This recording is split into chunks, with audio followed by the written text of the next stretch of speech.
చాలా తక్కువ సమయంలో ఒక మెసేజ్ ఇచ్చారు. నా సంకల్పం స్వర్ణ ఆంధ్రప్రదేశ్ చేయాలని. ఒకప్పుడు విజన్ 2020 తయారు చేస్తే చాలా మంది సమైక్య ఆంధ్రప్రదేశ్లో తప్పుపట్టారు.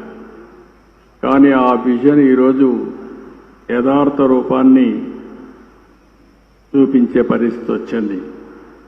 ఈరోజు ఏదైతే విజన్ 2047 స్వర్ణాంధ్ర దిశగా ఆలోచిస్తున్నాం, నేను స్వామీజీకి ఒకటే హామీ ఇస్తున్నా, ఏదైతే సంపద రావాలి, అదేవిధంగా మీ అందరికీ ఆనందంగా ఉండాలి. సంపద ఇవ్వడంలో మేము ముందుకెళ్తాం, కానీ ఆనందంగా మీరు ఒక పద్ధతి ప్రకారం ఉండాలంటే అది స్వామీజీ వల్లనే సాధ్యం అని చెప్పి కూడా నేను మీ అందరికీ తెలియజేస్తున్నా.